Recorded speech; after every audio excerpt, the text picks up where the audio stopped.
O que torna um predador verdadeiramente letal? A força de suas mandíbulas, capaz de esmagar ossos como gravetos, ou algo muito mais perturbador, a capacidade de desaparecer completamente, de se tornar parte indistinguível da paisagem, até o momento exato em que já é tarde demais para qualquer reação? No coração da América do Sul, existe um território que a maioria dos brasileiros conhece apenas por fotografias em revistas de turismo ou documentários estrangeiros: o Pantanal. Mas essas imagens, por mais belas que sejam, mostram apenas a metade da história. Elas capturam a vida, a explosão vibrante de cores ao pôr do sol, a dança sincronizada das araras cortando o céu alaranjado, a majestade tranquila das capivaras reunidas à beira d'água, os jacarés enfileirados como troncos caídos sob o sol inclemente. Tudo parece pacífico, tudo parece equilibrado, tudo parece seguro. O que essas imagens não mostram é a morte. E no Pantanal, a morte não anuncia sua chegada com rugidos ensurdecedores ou perseguições cinematográficas. Ela não corre atrás de suas vítimas levantando nuvens de poeira. Ela não ataca em bando, cercando presas em formação coordenada. Não. A morte no Pantanal é silenciosa, paciente, invisível. Ela espera. Espera submersa na água turva, onde a linha entre reflexo e realidade se dissolve. Espera imóvel entre os capins que balançam suavemente ao vento, onde sombra e substância se confundem. Espera perfeitamente integrada ao cenário, indistinguível do ambiente, até o momento preciso em que já não há mais tempo para fugir. Este não é um santuário de vida abundante, como os guias turísticos gostam de proclamar. É o teatro de sombras mais sofisticado da América do Sul.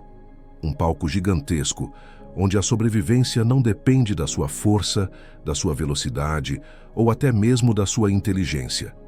Depende de uma única habilidade: detectar o perigo antes que ele se revele. E quando os predadores do Pantanal não querem ser detectados, simplesmente não são. Eles alcançaram um nível de invisibilidade tão absoluto que suas presas morrem sem nunca terem visto a morte se aproximar. Aqui, os predadores mais letais do Brasil não rugem para intimidar, não perseguem por quilômetros para exaurir, não anunciam sua presença para estabelecer território. Eles fazem o oposto. Eles desaparecem. Dissolvem-se no verde denso da vegetação, na água barrenta dos rios, na luz fragmentada que atravessa os galhos retorcidos. E quando atacam, o fazem com uma precisão que só pode ser descrita como cirúrgica. Um golpe calculado, executado no milissegundo exato, no ângulo perfeito com a força necessária. Nem mais nem menos. Eficiência absoluta. Este documentário vai revelar uma verdade que redefine completamente o conceito de eficiência predatória. Os caçadores mais bem-sucedidos do Pantanal dominaram algo que nenhum outro ecossistema brasileiro, nem a Amazônia com sua densidade esmagadora de vida, nem a Mata Atlântica com seus predadores adaptados à verticalidade, nem o Cerrado com suas savanas abertas, conseguiu replicar com a mesma maestria. Eles dominaram a arte de matar em absoluto silêncio, em invisibilidade total. Suas presas não morrem lutando desesperadamente. Morrem sem compreender o que aconteceu. Morrem, em muitos casos, sem nunca terem visto a morte chegar. E a ciência moderna, com toda a sua tecnologia de ponta, está apenas começando a entender como isso é possível. Como seres vivos feitos de carne e osso, conseguem se tornar fantasmas tão convincentes que enganam não apenas os olhos, mas todos os sentidos de suas vítimas. No Pantanal, o verdadeiro poder não está naquilo que se move de forma dramática. Não está no rugido que ecoa pela planície. Não está na corrida frenética que levanta poeira e quebra galhos. O verdadeiro poder está naquilo que permanece perfeitamente imóvel, controlando cada respiração, cada contração muscular, cada impulso de movimento, esperando o momento exato. E quando esse momento chega, quando a presa baixa a guarda por uma fração de segundo, quando comete o erro de ignorar aquela sombra estranha, aquele reflexo incomum, aquele silêncio pesado demais, não há aviso. Não há rugido de advertência. Não há segunda chance, apenas o ataque. Rápido, preciso, letal. Se você quer descobrir como a natureza aperfeiçoou a arte da caçada invisível ao longo de milhões de anos de seleção brutal, como predadores transformaram a paciência em arma mortal e o silêncio em tecnologia de caça, curta este vídeo e inscreva-se no canal. A emboscada perfeita está prestes a ser revelada, e depois que você entender os segredos que vão ser expostos aqui, você nunca mais olhará para uma imagem tranquila do Pantanal da mesma forma, porque saberá que sob aquela superfície pacífica, a morte está sempre esperando. Existe uma estatística que ninguém menciona nos pacotes turísticos do Pantanal, que nenhum guia compartilha durante os passeios de barco ao pôr do sol, que não aparece em nenhum folheto promocional de hotéis fazenda. 80% das mortes por predação neste ecossistema ocorrem sem testemunhas humanas ou animais, sem sons audíveis de luta, sem sinais visíveis de perseguição, sem marcas de corrida desesperada na lama. A presa simplesmente desaparece da face da terra, e quando o corpo é eventualmente encontrado, dias depois, flutuando em uma lagoa ou meio enterrado na vegetação, a única evidência do que aconteceu é uma marca de mordida precisa, quase cirúrgica, no lugar exato onde a vida se apaga em segundos, a base do crânio, a nuca, a artéria carótida. Isso não é acidente evolutivo. Não é sorte, não é coincidência. É design.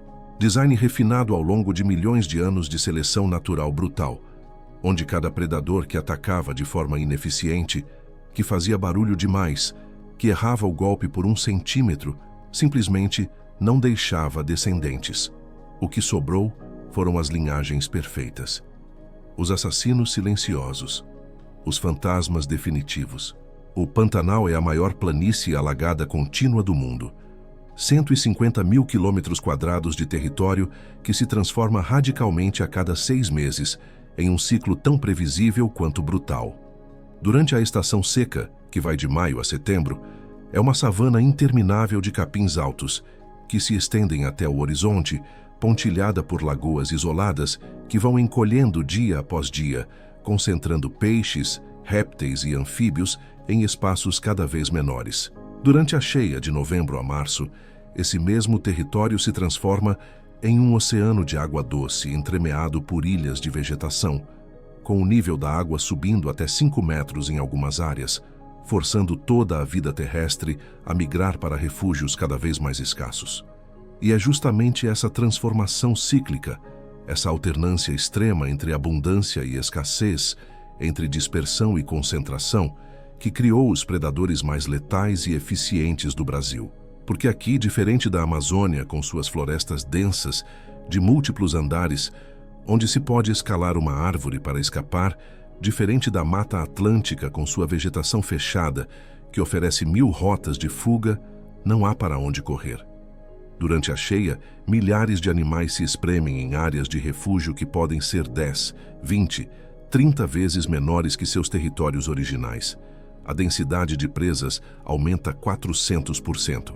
Capívaras, cervos do Pantanal, queixadas, antas, todos amontoados nas mesmas ilhas de terra seca. É um buffet selvagem, uma concentração de proteína que não existe em nenhum outro lugar do Brasil. E cercando esse buffet, invisíveis, estão os caçadores. A taxa de predação no Pantanal, medida como número de mortes por predação por quilômetro quadrado por ano, é 3 vezes superior à da Amazônia. E isso não acontece porque existem mais predadores aqui. Na verdade, a densidade de predadores por área é menor. O que acontece é algo muito mais impressionante. Os predadores que sobreviveram neste ambiente, que foram moldados por este ciclo brutal de cheias e secas ao longo de 2 milhões de anos, são brutalmente, incomparavelmente mais eficientes. Eles não caçam pela quantidade, caçam pela qualidade, pela precisão absoluta, e operam em 3 dimensões distintas de invisibilidade que, juntas, formam o sistema de caça mais letal do Brasil. A primeira dimensão pertence ao fantasma manchado.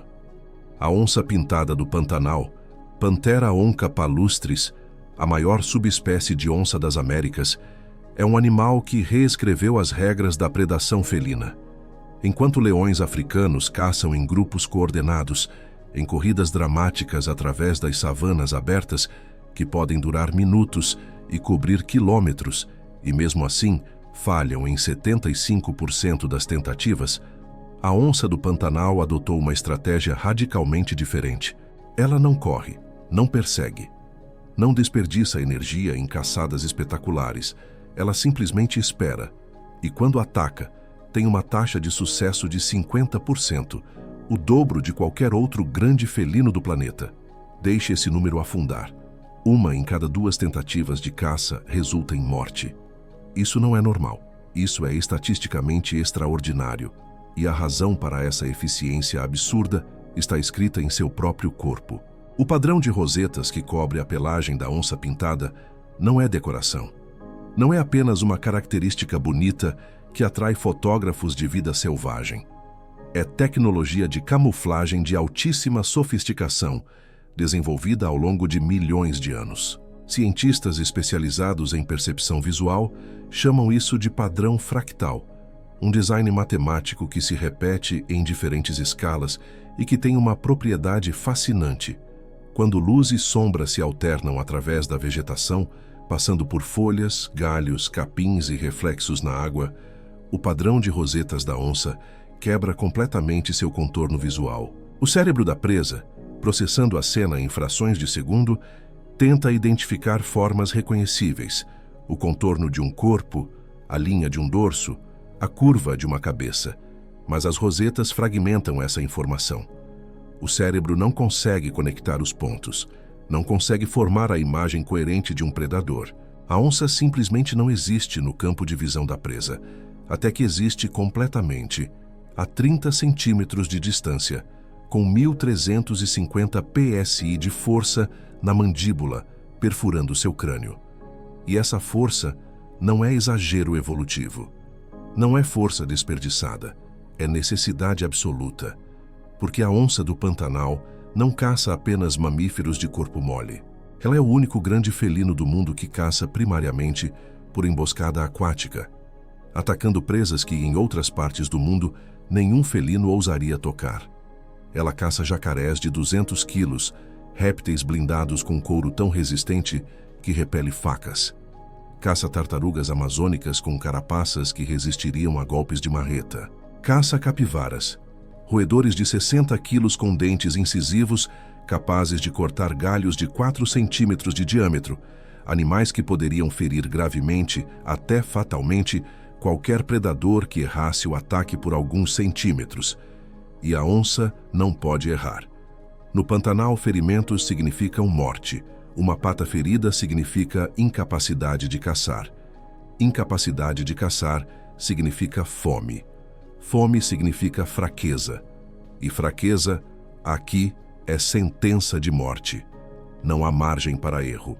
Não há espaço para aprendizado através de tentativa e erro. Ou você acerta na primeira vez, ou você morre. Então, a evolução, ao longo de centenas de milhares de gerações, eliminou completamente a possibilidade de falha. A mordida da onça pintada é calibrada com precisão milimétrica.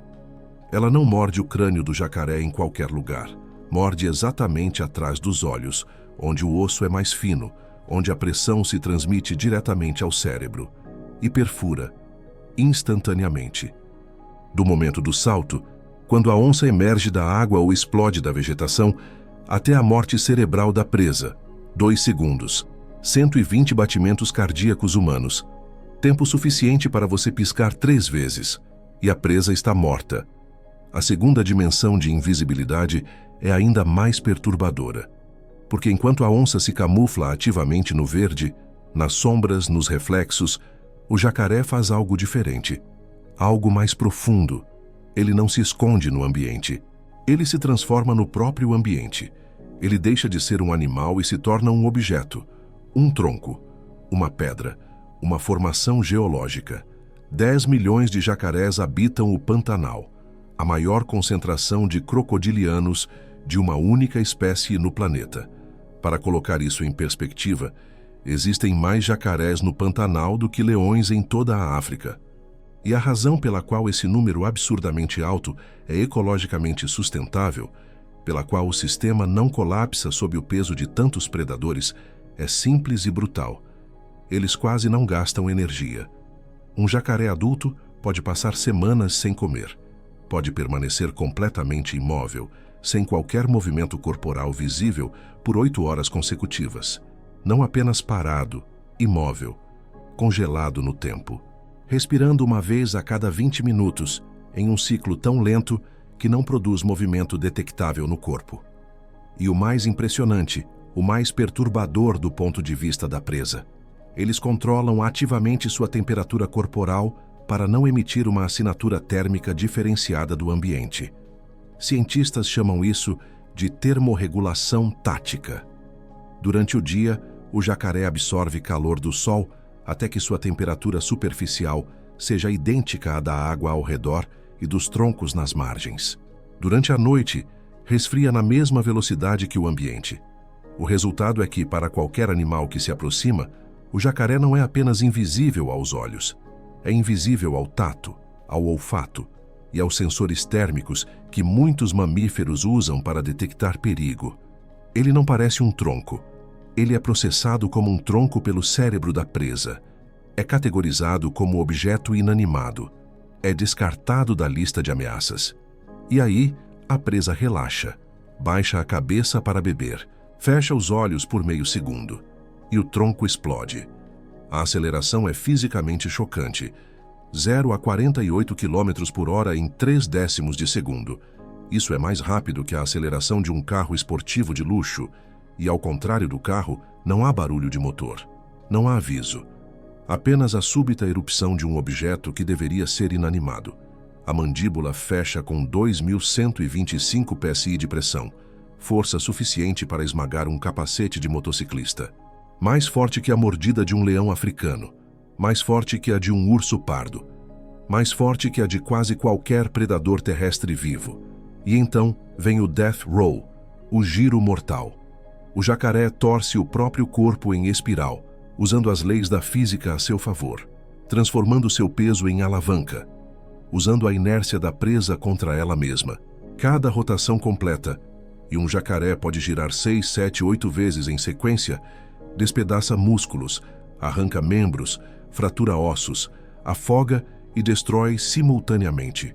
Não é apenas um ataque, é uma execução calculada, uma sequência de movimentos refinada ao longo de 65 milhões de anos, desde que os primeiros crocodilianos emergiram no final do Cretáceo. E tudo isso acontece em menos de 10 segundos do início ao fim. Mas existe uma terceira dimensão de invisibilidade, e essa é a mais antiga de todas, a mais refinada, a mais absolutamente letal na sua simplicidade. As serpentes do Pantanal, sucures e jararacas principalmente, não esperam em tocas escuras, não se escondem em fendas de pedra. Elas esperam na água, no capim, na linha tênue entre elementos onde nada é o que parece. A sucuri verde, Eunectes murinus, a maior serpente das Américas, pode atingir 9 metros de comprimento e pesar 250 quilos de músculo puro, constante, infatigável. E sua camuflagem é uma obra-prima absoluta de mimetismo aquático. O padrão de escamas em seu dorso, manchas escuras sobre fundo esverdeado, não apenas se parece com a água.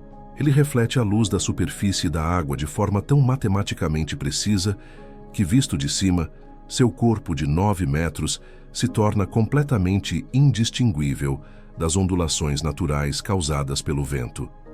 Ela não se esconde na água, ela se torna a água. Pássaros pousam em seu dorso sem perceber. Peixes nadam a centímetros de sua cabeça. Mamíferos atravessam rios passando literalmente por cima dela. E quando ataca, não há veneno, não há toxinas paralisantes, não há pressa, apenas pressão. Constante, absoluta, implacável. A sucuri envolve o corpo da presa. Pode ser uma capivara, um cervo, um jacaré jovem, e aperta, mas não da forma que as pessoas imaginam. O mito popular diz que ela quebra todos os ossos. Isso é falso. O que ela faz é muito mais sofisticado e muito mais terrível. Ela monitora a respiração da presa. Cada vez que a presa expira, esvaziando os pulmões, a sucuri ganha mais 1 centímetro, apertando no espaço que foi liberado, e nunca afrouxa. A presa tenta inspirar, mas não consegue expandir completamente os pulmões. Tenta de novo. Falha. E a cada tentativa, a serpente aperta mais um pouco. Em 4 minutos, o coração para. Não por asfixia direta, ainda há oxigênio no sangue, mas por falência circulatória completa. A pressão constante colapsa os vasos sanguíneos. O coração não consegue bombear contra a resistência e simplesmente desiste. A presa morre consciente, sentindo o próprio corpo desligar sistema por sistema, incapaz de fazer qualquer coisa além de esperar o fim. E depois existem as jararacas, menores, mais rápidas, mais numerosas. Com uma tecnologia sensorial que parece retirada de um filme de ficção científica, mas é pura biologia refinada. Focetas loreais, 2 órgãos sensoriais minúsculos localizados entre os olhos e as narinas, cada um contendo milhares de células termosensíveis capazes de detectar variações de 3 milésimos de grau Celsius a 1 metro de distância. Para colocar isso em perspectiva, é o equivalente a detectar o calor de uma vela acesa a 30 metros de distância. Elas não veem suas presas no sentido convencional. Elas sentem o mapa térmico que seus corpos irradiam. E quando atacam, quando o gatilho térmico é acionado, inoculam veneno hemotóxico em 0,2 de segundo, antes que o cérebro da presa sequer registre que houve movimento. 3 dimensões, 3 estratégias radicalmente diferentes, todas convergindo para o mesmo princípio fundamental. No Pantanal, invisibilidade não é defesa, é arma. É a arma primária. E é absolutamente letal. Mas como esses predadores alcançaram tamanha eficiência? A resposta não está na força bruta. Já estabelecemos que força sem precisão é desperdício energético fatal no Pantanal. A resposta não está na velocidade pura, porque velocidade sem camuflagem alerta a presa antes do ataque. A resposta está em algo muito mais profundo, muito mais sofisticado, uma inteligência evolutiva que levou milhões de anos para ser refinada através de trilhões de tentativas, trilhões de falhas e apenas os sucessos mais absolutos deixando descendentes. Uma inteligência que não raciocina, que não planeja conscientemente, mas que resolve problemas de engenharia, física e química com uma elegância que a tecnologia humana mais avançada ainda está tentando desesperadamente imitar. E aqui está a reviravolta que redefine completamente a importância do Pantanal. A humanidade finalmente acordou para o fato de que esses predadores não são apenas mestres da caça. São professores, bibliotecas vivas de soluções para problemas que enfrentamos todos os dias. E estamos finalmente aprendendo a ler essas lições. Estamos traduzindo as estratégias que evoluíram aqui, neste território alagado no coração da América do Sul, em tecnologia que molda o mundo moderno, em medicina que salva milhões de vidas, em sistemas de segurança que protegem nações inteiras. Existe uma pergunta aparentemente absurda que conecta criaturas completamente diferentes. O que tubarões-martelo, drones militares de última geração e algoritmos de detecção de fraudes financeiras têm em comum? A resposta parece impossível, mas não é. Todos eles, todos, usam exatamente o mesmo princípio operacional que os predadores do Pantanal dominaram há milênios: permanecer completamente invisível, indetectável, inexistente no campo de percepção do alvo, até o momento milimetricamente calculado do ataque. E a ciência contemporânea tem um nome elegante para esse processo de aprendizado: biomimética. A arte, a ciência e a engenharia de aprender com a natureza para resolver os problemas mais complexos da civilização humana. Comece pela camuflagem, pela invisibilidade visual. Durante décadas, desde a Primeira Guerra Mundial até os conflitos do século XXI, exércitos ao redor do mundo investiram bilhões de dólares tentando criar uniformes que tornassem soldados invisíveis em campo de batalha. Testaram literalmente centenas de padrões diferentes: verde-oliva sólido, cinza urbano, manchas aleatórias de cor, padrões pixelados digitais, todos baseados no mesmo princípio intuitivo, mas fundamentalmente equivocado: fazer o soldado parecer com o ambiente ao redor. Se ele está na floresta, pinte-o de verde. Se está no deserto, pinte-o de bege. Parece lógico. E falha consistentemente. O que os pesquisadores finalmente descobriram, ao estudar não apenas a onça pintada, mas zebras, girafas e leopardos, foi algo contra-intuitivo, mas revolucionário. O padrão de rosetas da onça não tenta imitar folhas, galhos ou capim. Ele faz algo muito mais sofisticado. Quebra o contorno visual do corpo, criando aquilo que neurocientistas especializados em percepção chamam de confusão perceptual ou ruptura gestalt. O cérebro humano e o cérebro de qualquer mamífero está programado para detectar formas reconhecíveis. Procura bordas contínuas, procura simetria, procura padrões que indiquem: isso é um objeto sólido, isso é um corpo, isso é uma ameaça. Mas quando um padrão fractal de alto contraste cobre esse corpo, quando as bordas são fragmentadas por manchas que se repetem em escalas diferentes, o cérebro não consegue mais conectar os pontos, não consegue completar a forma, e o que ele não consegue completar, ele descarta como ruído visual, como fundo, como irrelevante. Essa descoberta revolucionou completamente a camuflagem militar moderna. Exércitos abandonaram uniformes de cor sólida e desenvolveram o que hoje chamam de camuflagem fractal adaptativa, ou padrões de ruptura visual. Uniformes cujos padrões não copiam a natureza diretamente, mas copiam a forma como a natureza engana o processamento neural. O Exército dos Estados Unidos adotou o padrão UCP, Universal Camouflage Pattern. Depois, o OCP, Operational Camouflage Pattern.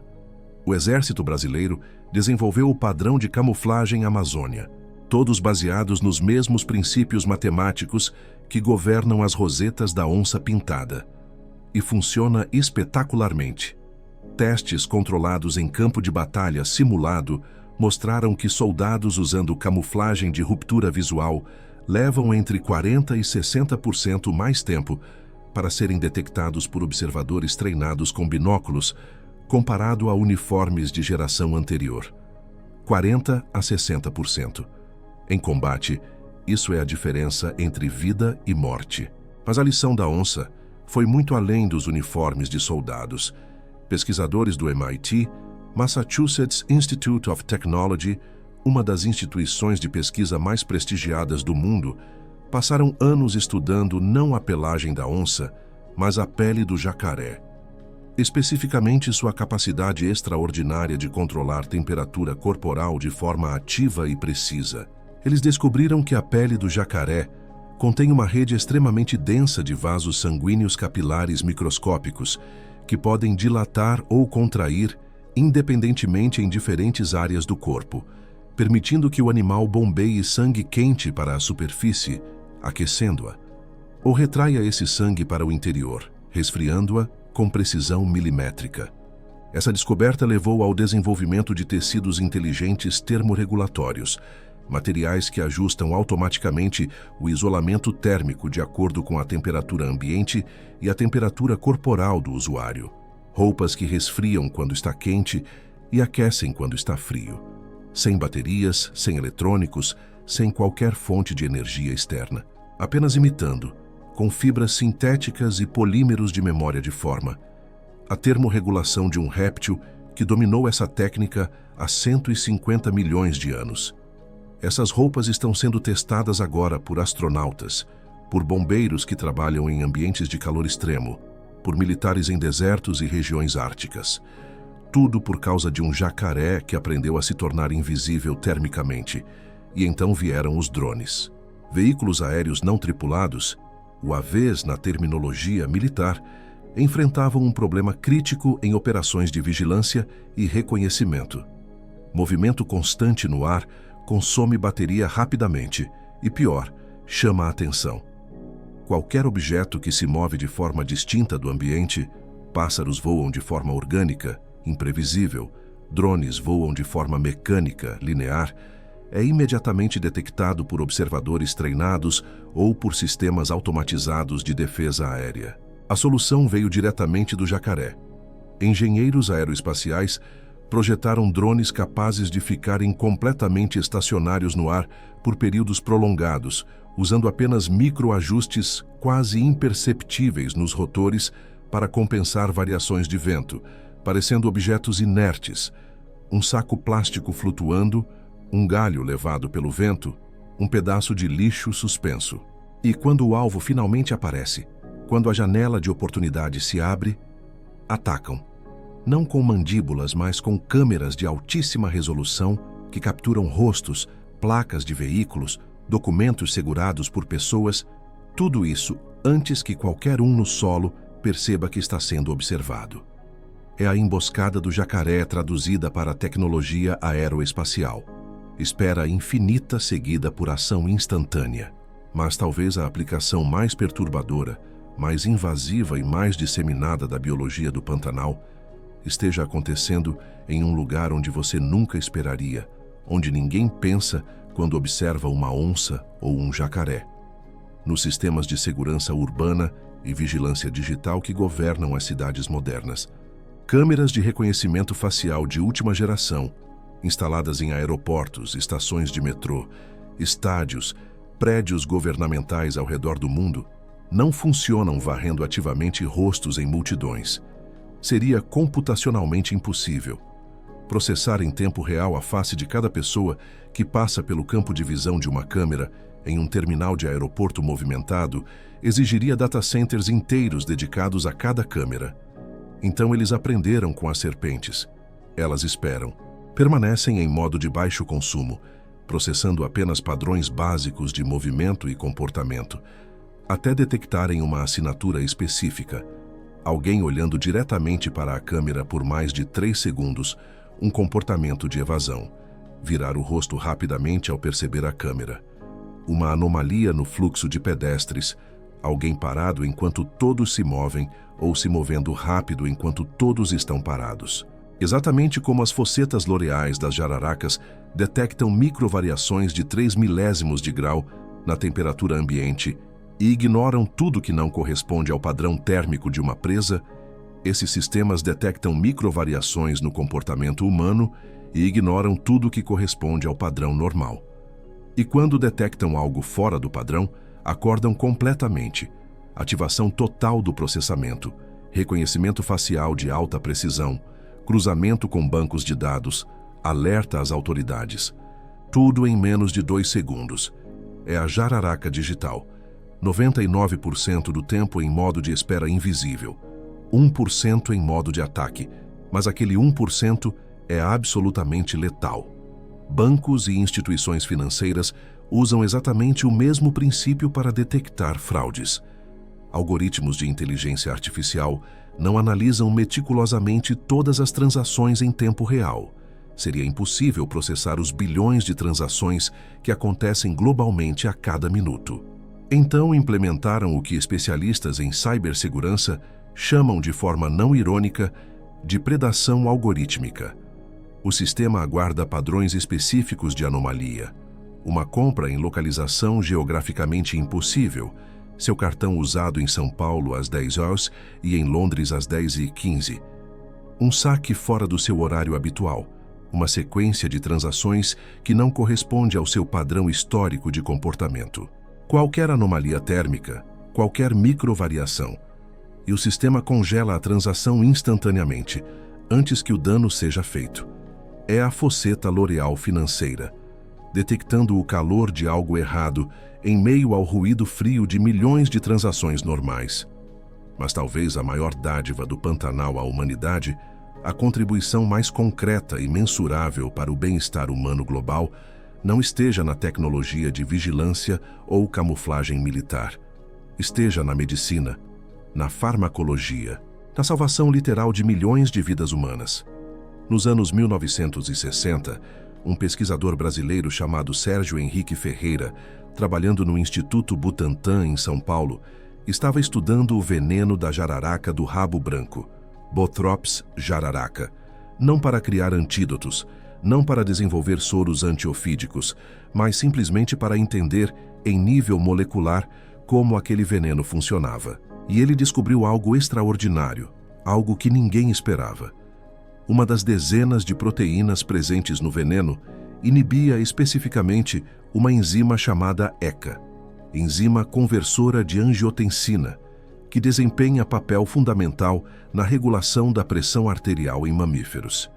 Essa descoberta, feita estudando o veneno de uma serpente do Pantanal, levou diretamente ao desenvolvimento do Captopril, o primeiro medicamento de uma classe revolucionária chamada inibidores da ECA. E essa classe de medicamentos transformou completamente o tratamento de doenças cardiovasculares. Hoje, inibidores da ECA salvam aproximadamente 10 milhões de vidas humanas por ano ao redor do mundo. 10 milhões. Tratando hipertensão arterial, insuficiência cardíaca congestiva, proteção renal em pacientes diabéticos, prevenção de eventos cardiovasculares. Tudo isso porque um cientista decidiu estudar, com curiosidade pura, o veneno de uma serpente pantaneira. E as descobertas não pararam nos anos 60. Pesquisadores contemporâneos estão agora estudando intensivamente o metabolismo dos jacarés. Especificamente, o mistério de como eles conseguem permanecer completamente imóveis por 8 horas consecutivas, às vezes dias durante períodos de jejum prolongado, sem perder massa muscular. Em humanos, em todos os mamíferos, imobilidade prolongada causa atrofia muscular rápida e severa. Músculos se degradam. Força desaparece. Astronautas em missões espaciais longas perdem até 20% da massa muscular. Pacientes acamados por semanas precisam de meses de fisioterapia para recuperar função. Idosos com mobilidade reduzida entram em espiral de fraqueza progressiva. Mas jacarés mantêm força muscular completa, mesmo após meses de inatividade. Como?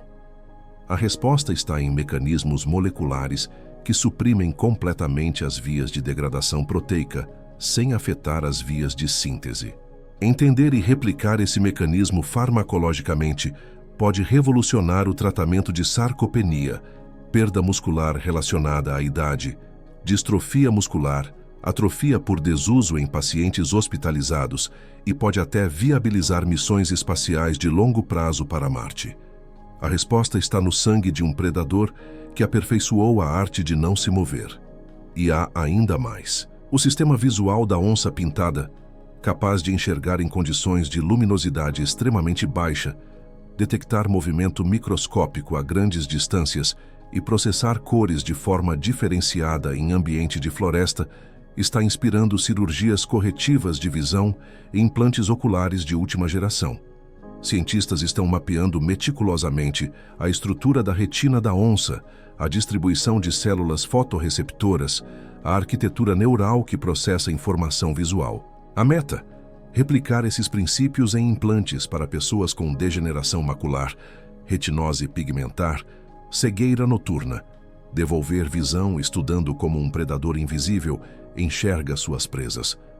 O Pantanal não é apenas um santuário de vida selvagem, não é apenas um destino turístico exótico, não é apenas um ecossistema bonito que vale a pena preservar por razões estéticas ou morais. É um arquivo vivo de 65 milhões de anos de pesquisa e desenvolvimento evolutivo, em eficiência predatória, adaptação extrema e sobrevivência em condições brutais.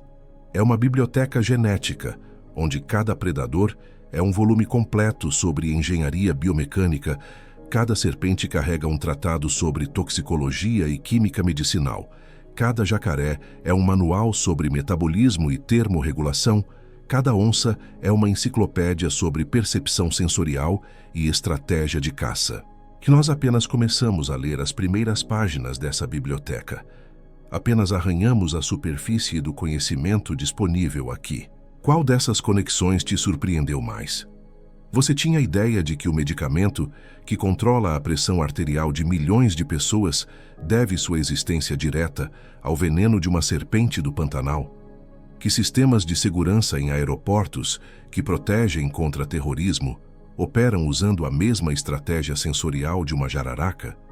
Que uniformes militares foram completamente redesenhados porque cientistas estudaram matematicamente o padrão de manchas de uma onça?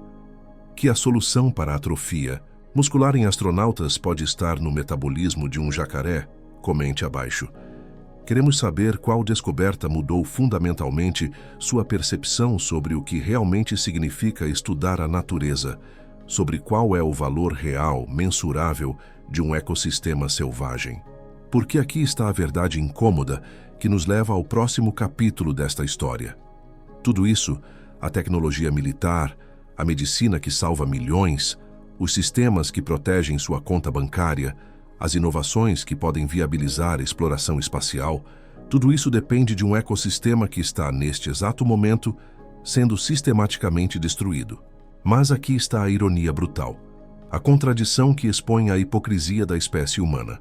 Enquanto esses predadores aperfeiçoaram a arte de matar em silêncio, enquanto refinaram por milhões de anos a capacidade de eliminar vida sem desperdício, sem excesso, sem crueldade desnecessária, nós, humanos, a espécie que se autodenomina sapiens, sábia, aperfeiçoamos algo muito diferente.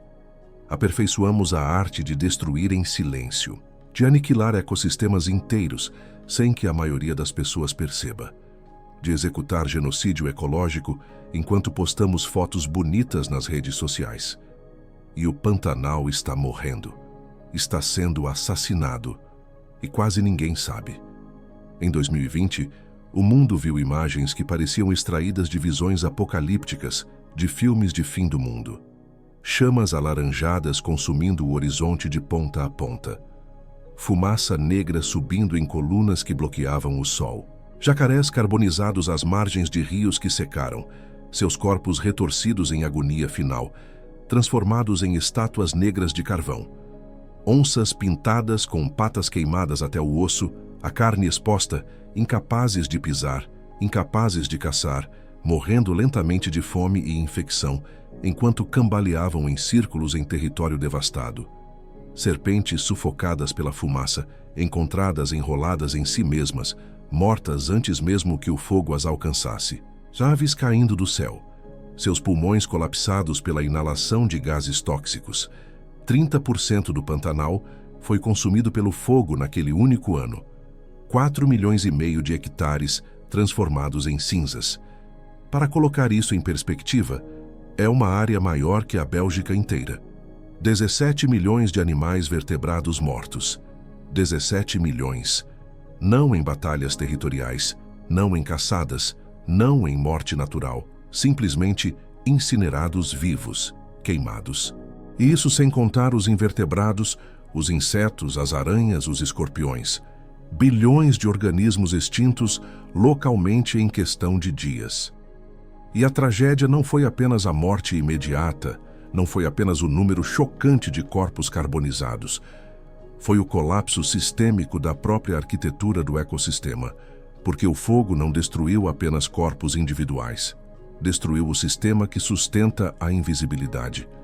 Vegetação carbonizada não oferece camuflagem.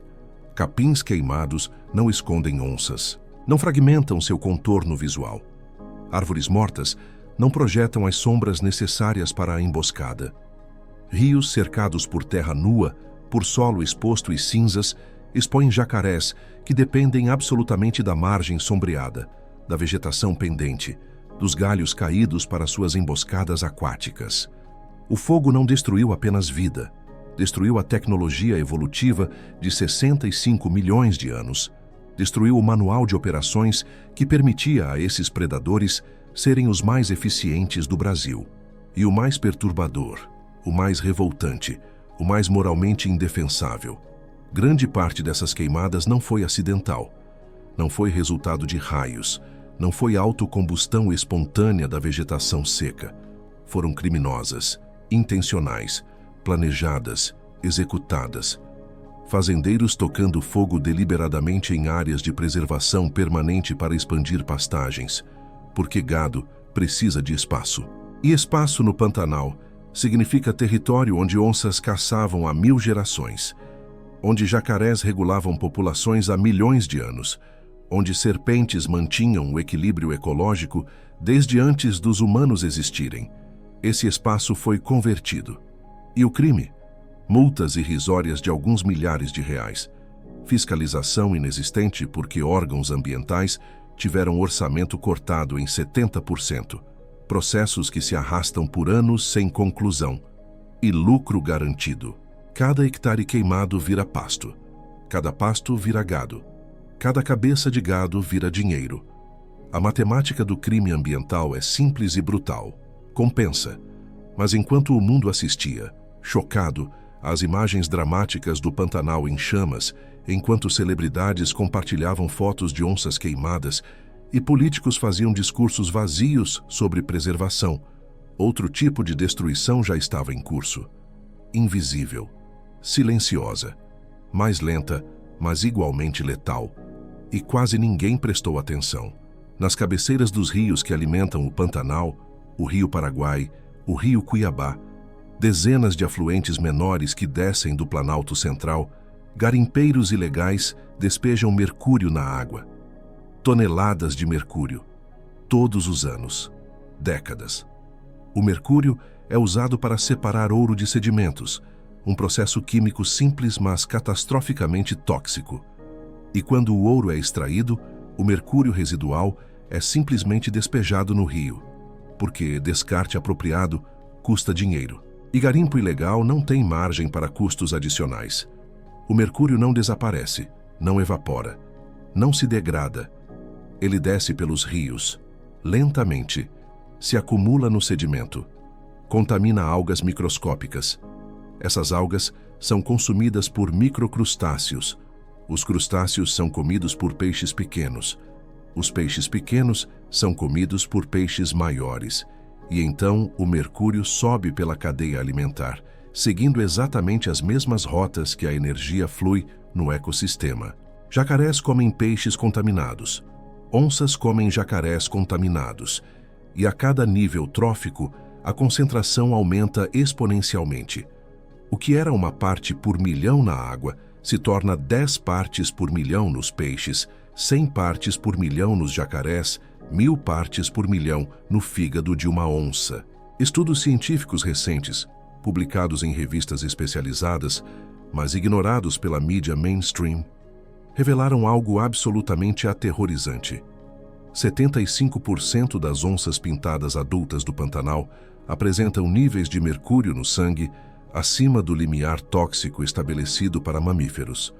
75%. 3 em cada 4 onças estão envenenadas. E isso não mata imediatamente. Seria mais humano, mais misericordioso se matasse. O mercúrio causa danos cumulativos, progressivos e irreversíveis. Causa esterilidade em fêmeas. O sistema reprodutivo falha, óvulos não se desenvolvem adequadamente, implantação embrionária fracassa. Causa danos neurológicos em machos, tremores musculares, perda de coordenação motora fina, redução da acuidade visual. Onças que não conseguem mais executar o salto perfeitamente calibrado, que erram a mordida por centímetros, que não conseguem mais caçar com a precisão que as mantinha vivas. Filhotes nascidos de mães contaminadas apresentam deformidades congênitas, sistemas imunológicos comprometidos e mortalidade de 80% nas primeiras 12 semanas de vida.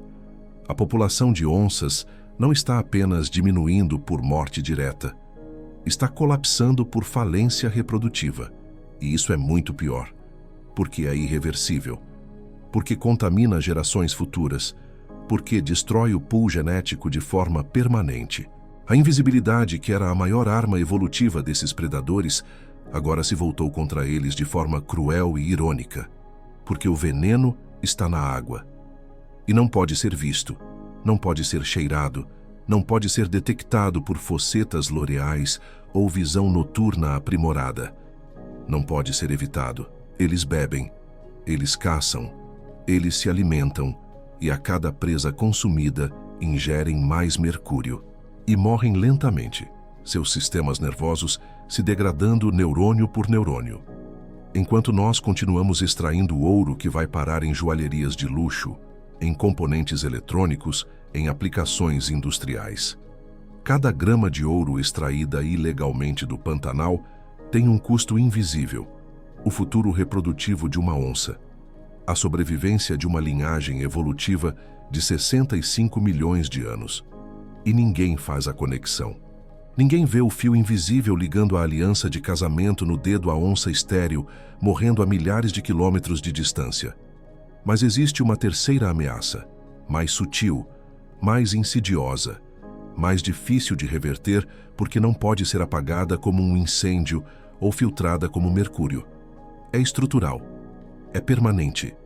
O Pantanal está sendo fragmentado, cortado em pedaços, dividido por estradas asfaltadas que cruzam o bioma, cercado por fazendas que avançam metro por metro, pressionado por monoculturas, soja principalmente, que se estendem até onde a vista alcança, substituindo diversidade por uniformidade, vida por produção.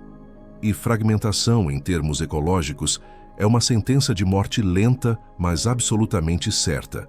Significa isolamento genético. Onças que antes migravam livremente entre o Pantanal brasileiro e o Pantanal boliviano, entre o norte e o sul do bioma, cruzando centenas de quilômetros em busca de parceiros geneticamente diversos, agora encontram barreiras intransponíveis. Rodovias movimentadas onde atravessar significa morte por atropelamento, e dezenas de onças morrem assim todos os anos. Cercas eletrificadas.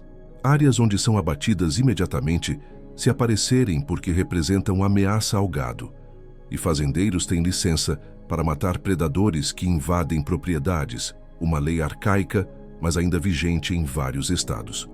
Populações isoladas começam a cruzar entre parentes próximos. Consanguinidade aumenta geração após geração. Diversidade genética despenca. E quando diversidade genética cai abaixo de um limiar crítico, a população perde resiliência. Vulnerabilidade a doenças dispara. Um vírus que mataria 10% de uma população diversa mata 80% de uma população consanguínea. Defeitos genéticos recessivos começam a se manifestar. Fertilidade cai ainda mais. E a população entra em um vórtex de extinção do qual não há retorno. Não por caça, não por falta de alimento, mas porque o território foi cortado em pedaços pequenos demais para sustentar uma população geneticamente saudável.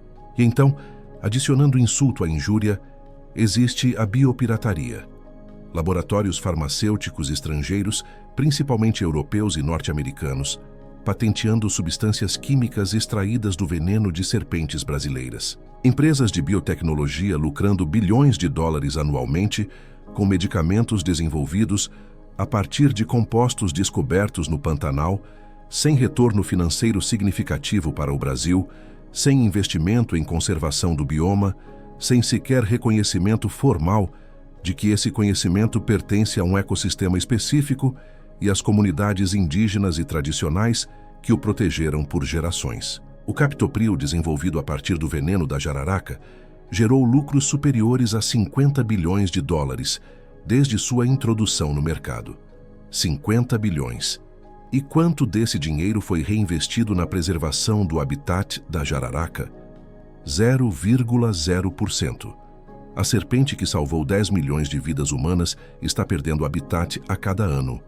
A ironia é tão brutal que transcende sarcasmo e entra em território de tragédia existencial. Destruir o Pantanal não é apenas perder um ecossistema. Não é apenas uma questão estética. Não é apenas sobre preservar paisagens bonitas para documentários. É queimar uma biblioteca de soluções biológicas desenvolvidas ao longo de 65 milhões de anos de pesquisa e desenvolvimento evolutivo. Soluções que poderiam revolucionar medicina, engenharia, segurança alimentar, computação, inteligência artificial. Cada onça que morre envenenada por mercúrio é um capítulo inteiro sobre biomecânica, neurociência e estratégia evolutiva transformado em cinzas. Cada hectare queimado é uma prateleira completa de conhecimento genético incinerada permanentemente. Cada serpente que perde habitat é uma fórmula química não descoberta, um medicamento não desenvolvido, uma vida humana futura não salva. Estamos destruindo respostas para perguntas que ainda nem aprendemos a formular corretamente. Soluções para problemas que ainda nem enfrentamos, mas que inevitavelmente enfrentaremos.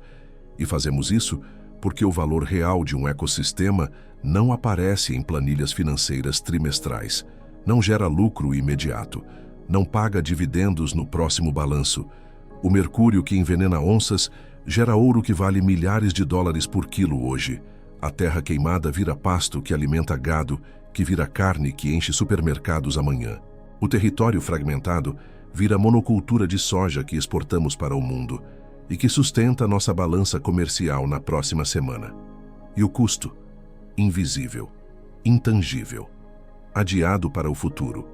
Assim como os predadores, assim como a morte que eles distribuem, assim como a morte que estamos neste exato momento distribuindo a eles. Aqui está a verdade que ninguém quer ouvir, que políticos evitam mencionar, que empresários negam categoricamente. O Pantanal está morrendo da mesma forma que seus predadores caçam, em silêncio, sem aviso dramático, sem colapso súbito e visível. Apenas uma degradação lenta, constante e implacável, invisível aos olhos de quem não quer ver ou de quem está ocupado demais com a própria vida para prestar atenção. Não há manchetes diárias sobre onças envenenadas. Não há comoção global sobre fragmentação de habitat. Não há campanhas virais sobre biopirataria, porque a destruição acontece em câmera lenta. Uma onça envenenada por vez, um hectare queimado por vez, um corredor ecológico cortado por vez, um rio contaminado por vez. E quando finalmente percebermos a escala verdadeira da perda, quando finalmente entendermos o que destruímos, o conhecimento que incineramos, as soluções que desperdiçamos, será tarde demais. Porque ao contrário dos predadores do Pantanal, que podem esperar 8 horas perfeitamente imóveis por uma única chance de caçar, que têm a paciência evolutiva necessária para sobreviver a eras geológicas inteiras, nós não temos a paciência para esperar as décadas ou séculos que seriam necessários para que um ecossistema devastado se recupere. E alguns danos simplesmente não se recuperam. Extinção é permanente. Conhecimento genético perdido não ressuscita. Uma biblioteca queimada não se reconstrói sozinha. Espécies extintas não reevoluem. E o mais trágico, o mais profundamente perturbador de tudo isso acontece em silêncio, sem rugidos de alerta, sem sinais claros e inequívocos de colapso iminente. O Pantanal morre exatamente como seus predadores caçam, discretamente, pacientemente, sem aviso, até que seja tarde demais para qualquer reação, para qualquer fuga, para qualquer salvação.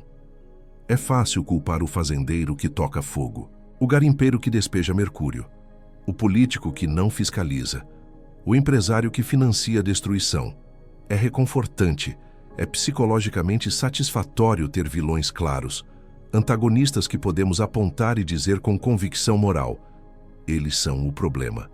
Se eles parassem, se fossem punidos, se fossem removidos da equação, tudo se resolveria. O Pantanal seria salvo. As onças se recuperariam. A justiça prevaleceria.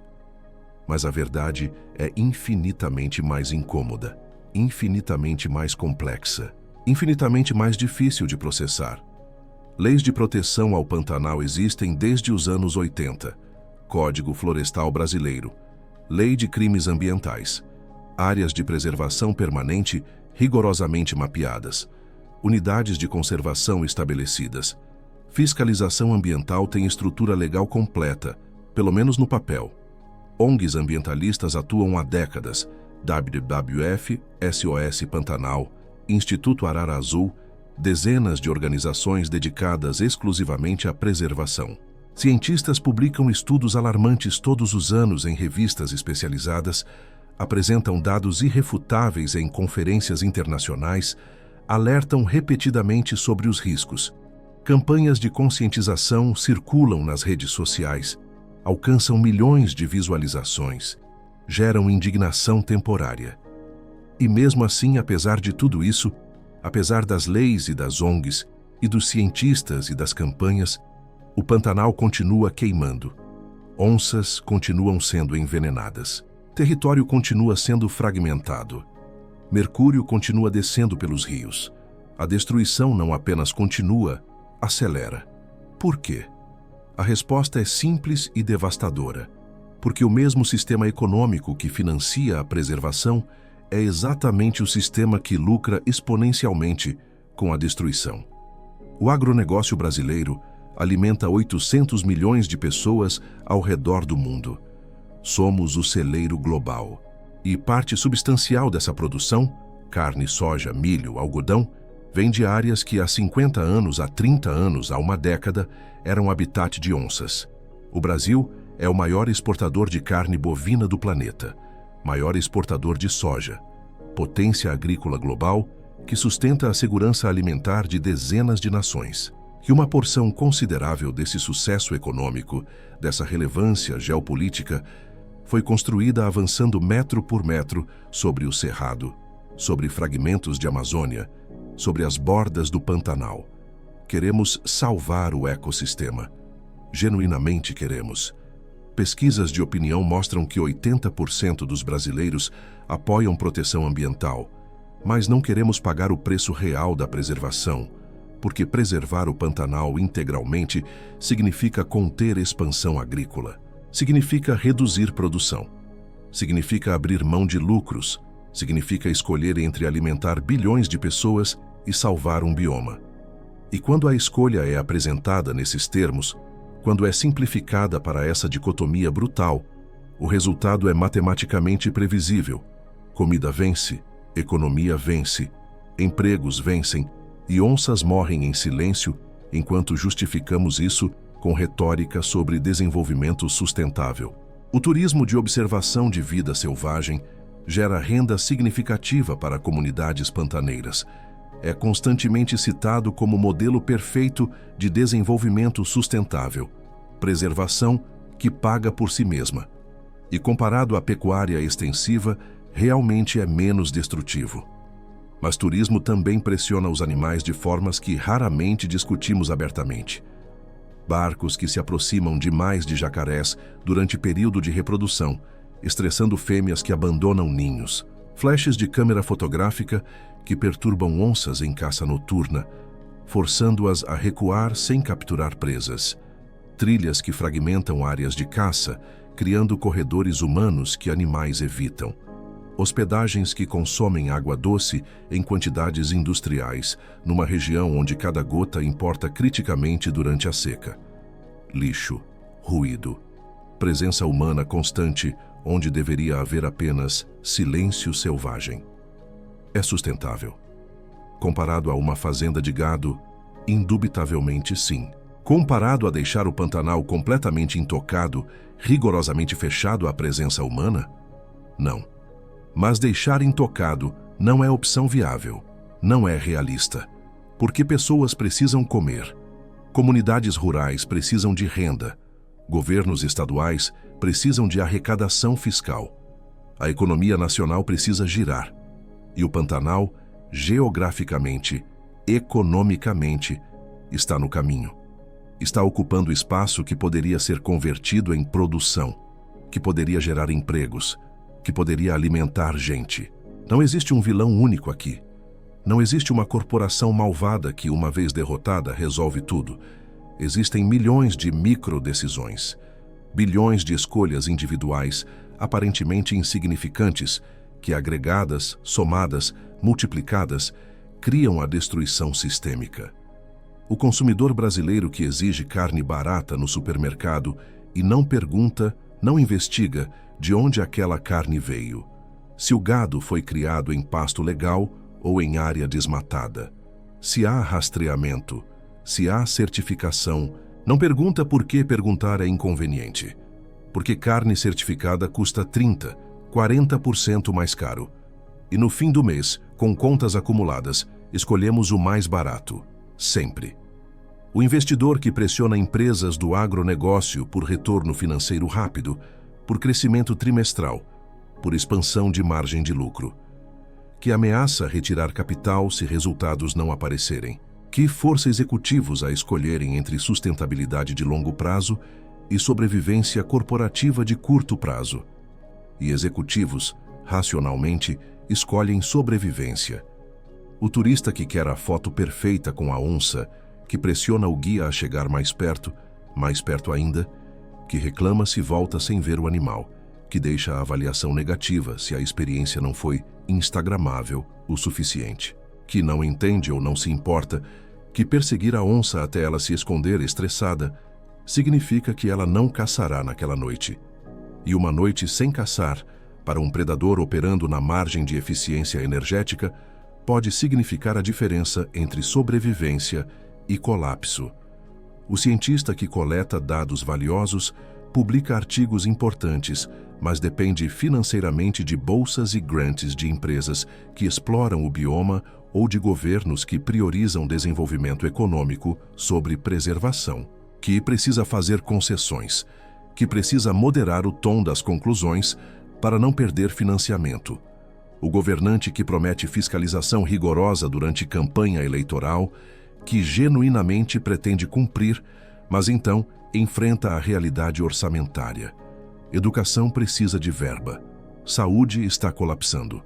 Infraestrutura está deteriorada.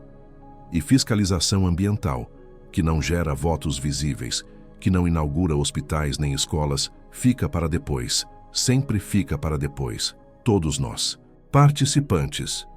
Cúmplices involuntários de um sistema que, coletivamente, destrói aquilo que, individualmente, dizemos querer preservar. Você comeu carne hoje? Verificou a origem? Provavelmente não. A imensa maioria não verifica. Porque é invisível. Porque a conexão entre o bife no prato e a onça envenenada com mercúrio é abstrata demais, geograficamente distante demais, causalmente complexa demais para processar emocionalmente. Não sentimos a ligação, e o que não sentimos não muda comportamento. Você comprou algo contendo soja, óleo de cozinha, margarina, maionese, ração para cães e gatos, pão industrial, biscoitos. Dezenas de produtos processados listam lecitina de soja nos ingredientes. De onde veio essa soja? Quem produziu? Em que tipo de terra foi plantada? Você pesquisou? Ninguém pesquisa. Seria impraticável. Seria mentalmente exaustivo. Seria, em muitos casos, economicamente proibitivo escolher apenas produtos certificados. E é exatamente aí que mora o problema estrutural, sistêmico. A destruição que você não vê não pesa na consciência. O impacto que você não sente não altera comportamento. O custo que não aparece na nota fiscal não influencia a decisão de compra.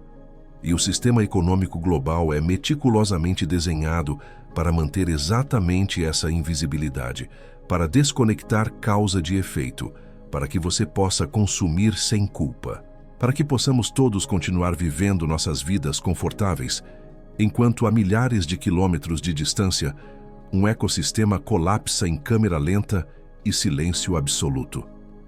O Pantanal está queimando neste exato momento. Você não vê. Onças estão sendo envenenadas enquanto você lê isso. Você não sente. Serpentes perdem habitat a cada minuto. Você não escuta. Mas seu prato está cheio de comida acessível. Sua conta bancária está estável. Seu estilo de vida está intacto. Seu conforto está garantido. E aqui está a fratura. A fissura na certeza confortável de que existe uma solução simples, justa, tecnicamente viável, politicamente palatável.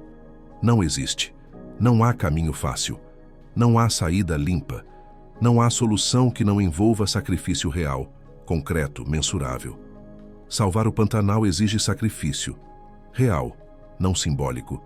Não performático, significa pagar substancialmente mais caro por comida rastreada e certificada. Significa aceitar que haverá menos carne disponível no mercado, que preços subirão, que algumas pessoas não conseguirão mais comprar proteína animal regularmente. Significa reduzir consumo agregado. Significa pressionar empresas até que mudem práticas fundamentais, mesmo que isso aumente preços e reduza a disponibilidade.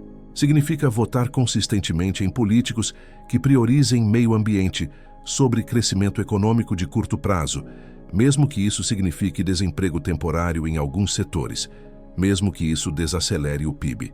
Estamos, honestamente, coletivamente, dispostos a isso? A resposta brutalmente honesta é não. A maioria esmagadora não está, porque sacrifício real é difícil, porque mudança estrutural é inconveniente, porque a onça que morre envenenada está geograficamente longe, emocionalmente distante, existencialmente irrelevante para o cotidiano imediato. E o bife está aqui, no prato, visível, acessível, delicioso. A escolha é óbvia. Então, pragmaticamente, o que fazemos? Paramos completamente de comer carne? Boicotamos o agronegócio inteiro e arriscamos colapsar a economia? Fechamos o Pantanal totalmente ao turismo, eliminando renda de milhares de famílias? Expulsamos todas as comunidades que vivem há gerações na região e transformamos o bioma em uma redoma intocável, um museu vivo cercado por cercas e guardas armados? Todas essas opções têm consequências humanitárias severas. Pessoas perdem empregos que sustentam famílias inteiras. Perdem renda que paga a educação dos filhos. Comunidades que existem há gerações no Pantanal, que desenvolveram conhecimento tradicional profundo sobre o ecossistema, são deslocadas à força.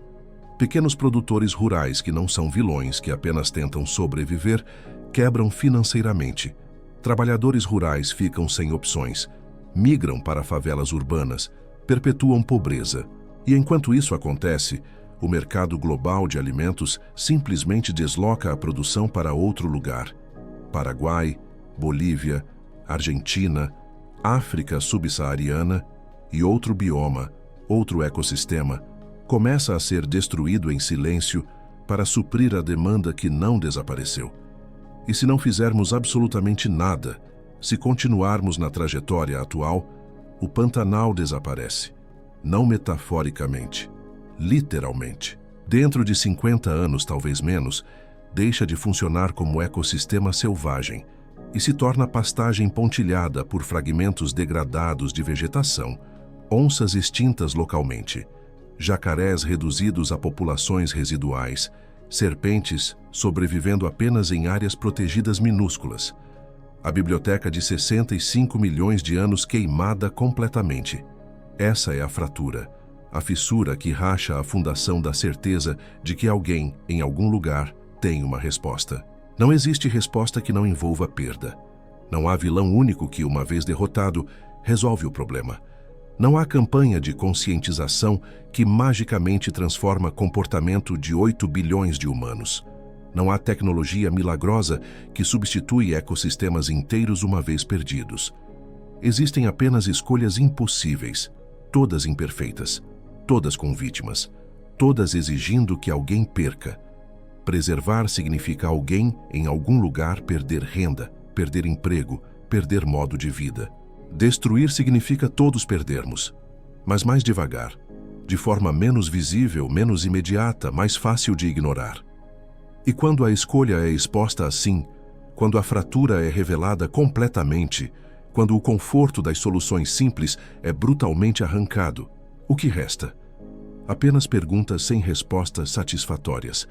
Perguntas que não cabem em slogan de campanha, que não resolvem com hashtag, que não desaparecem com petição online, que não se satisfazem com doação simbólica de R$20.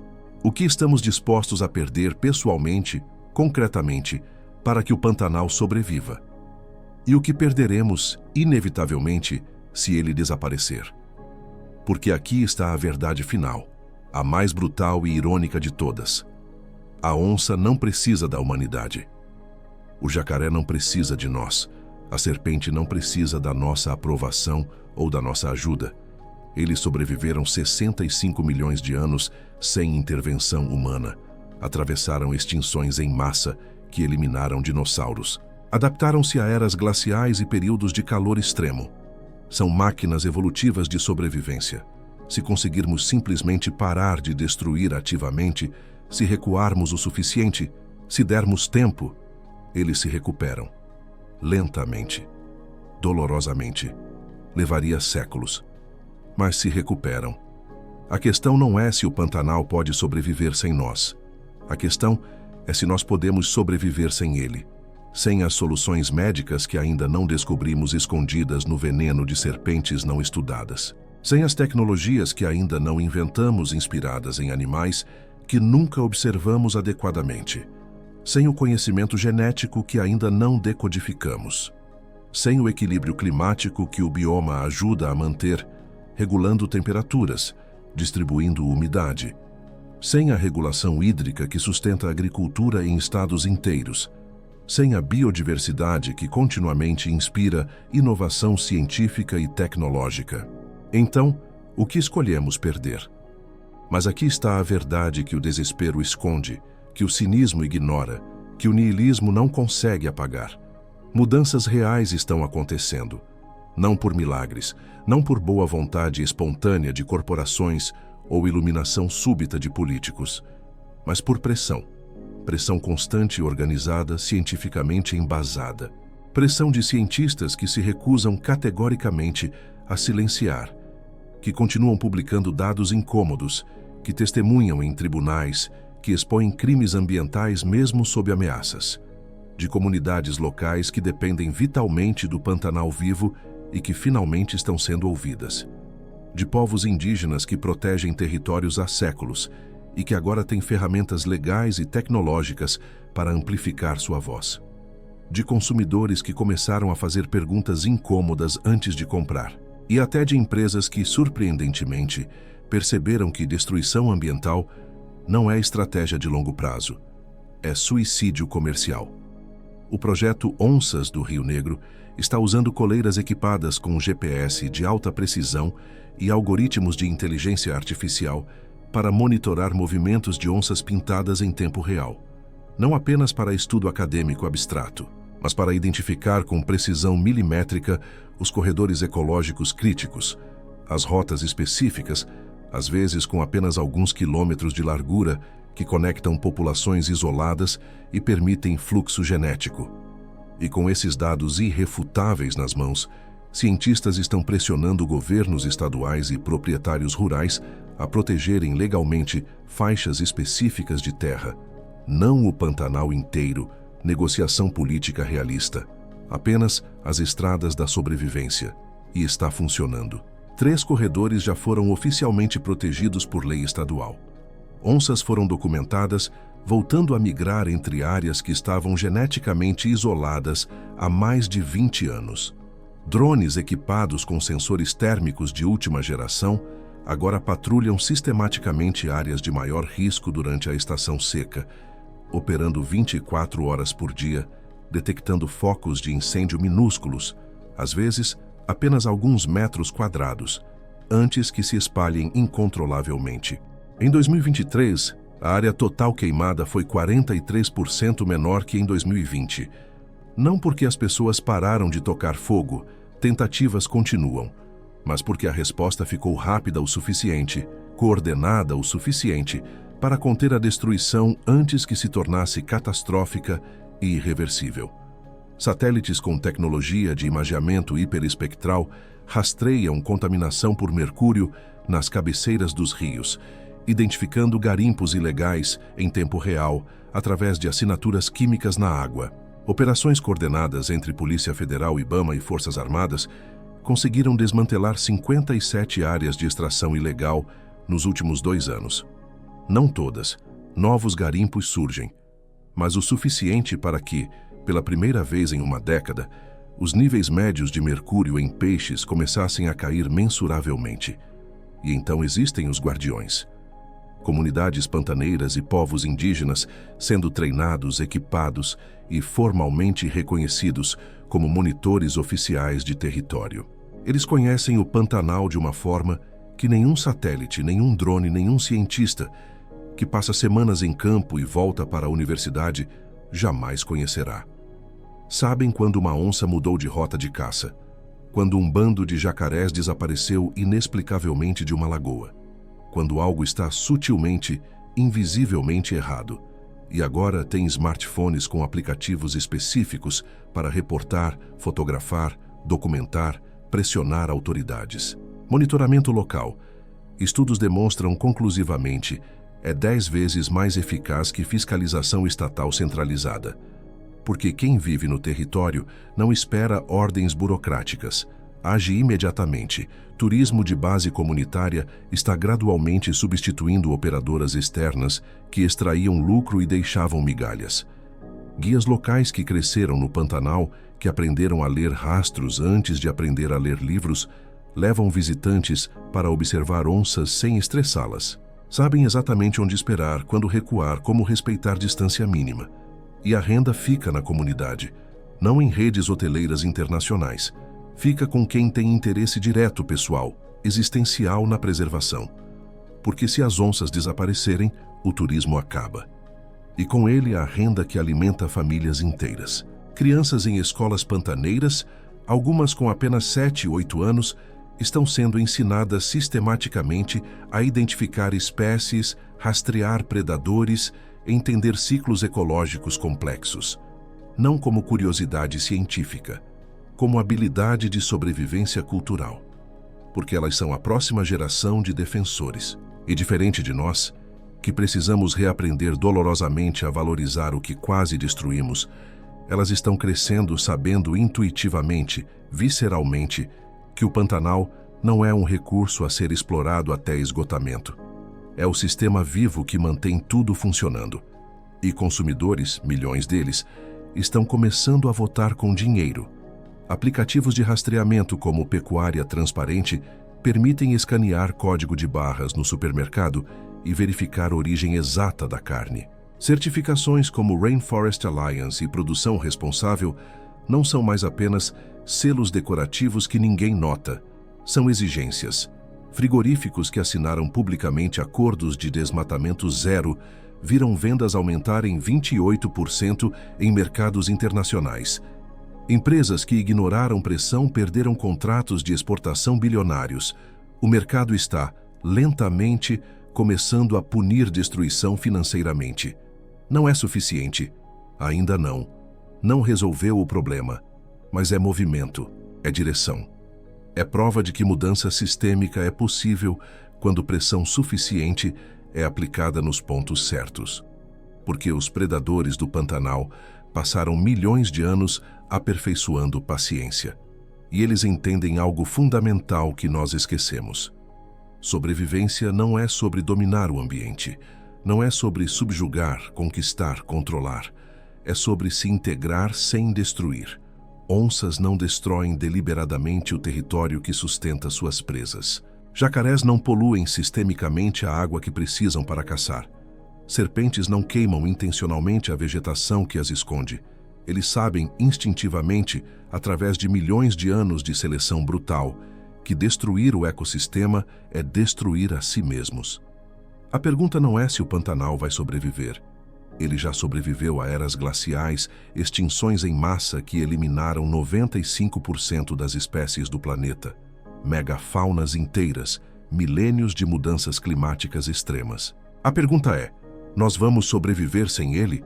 Sem os medicamentos que ainda não descobrimos, sem as tecnologias que ainda não inventamos, sem o conhecimento acumulado de 65 milhões de anos de evolução. Porque no final, não somos os guardiões da natureza. Essa é a arrogância humana. Somos apenas mais uma espécie entre milhões, testando nossa capacidade de adaptação, nossa inteligência real. E diferente das onças, dos jacarés, das serpentes que provaram sua eficiência evolutiva através de eras geológicas, nós ainda não aprendemos a lição mais básica. Verdadeira inteligência não está em dominar sistemas complexos. Está em existir dentro deles, sem destruí-los. Se você entendeu que preservar o Pantanal não é romantismo ecológico, não é apenas sobre salvar animais fofos para documentários, mas sobre preservar soluções biológicas que podem literalmente salvar nossa própria espécie de problemas futuros. Compartilhe este conhecimento. Não peço por visualizações, não peço por likes, peço por consciência expandida. Cada pessoa que entende essa mensagem é um voto pela mudança sistêmica. Compartilhe. Eduque quem está ao redor. Pressione empresas e políticos. Consuma de forma diferente. Menos, mas melhor. Vote de forma diferente, não no que promete crescimento rápido, mas no que promete sobrevivência longa. Torne-se parte do sistema sem destruí-lo, exatamente como os predadores do Pantanal ensinam há milhões de anos através de cada caçada silenciosa, cada emboscada perfeita, cada morte sem desperdício. O Pantanal está esperando. Seus predadores invisíveis estão esperando. A biblioteca de 65 milhões de anos ainda está aberta, ainda pode ser lida, ainda pode nos ensinar. Mas o tempo de permanecermos imóveis, esperando passivamente que outros ajam, esperando que soluções apareçam magicamente. Esse tempo acabou. Você está pronto para se mover?